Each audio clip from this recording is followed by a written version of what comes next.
Ladies and gentlemen, citizens of a weary republic, hear these words not as an echo from the halls of power, but as a warning, as a mirror, and as a fire from beneath the foundation of truth.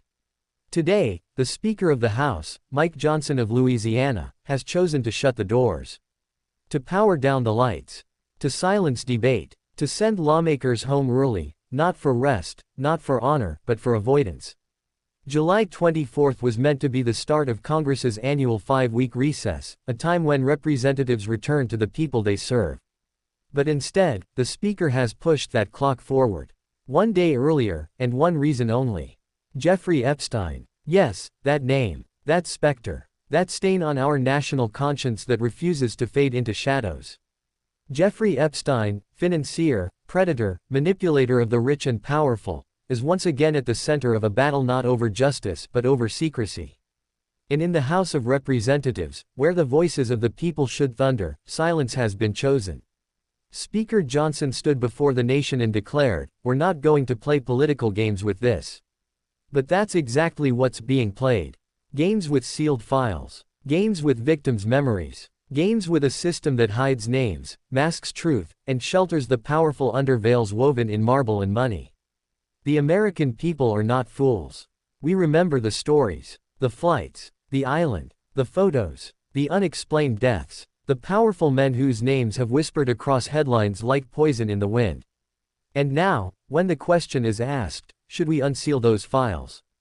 Should we let sunlight break through the darkness? The Speaker says no. He turns off the lights and locks the chamber doors. He tells the people that this is not the time. He tells lawmakers to go home. But what of the women who never got to go home? What of the girls whose youth was sold, exploited, discarded like currency traded between the elite? What of justice? What of truth? This moment is not about party lines. This is not red versus blue. This is right versus concealment. This is truth against power. This is the voice of the voiceless rising like a storm.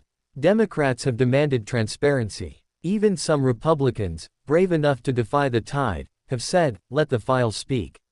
Yet others remain silent, trembling behind alliances, afraid of what those files might reveal. What if the names are familiar?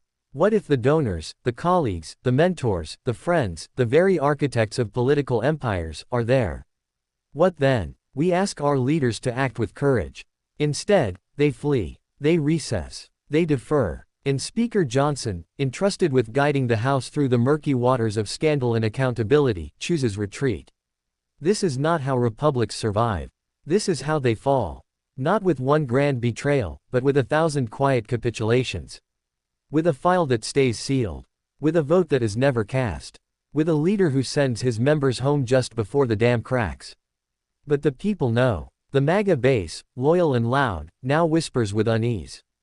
Even they begin to ask, why protect these files? What is being hidden? Where is the man they trusted to drain the swamp? For even Donald Trump now finds his base questioning the silence, the lack of action, the protective fog around Epstein's legacy of horror.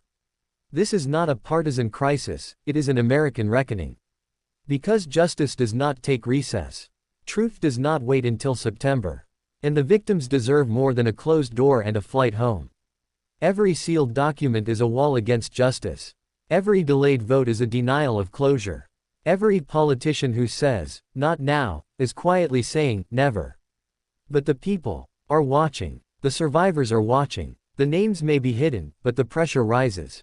Files don't burn in silence, they explode.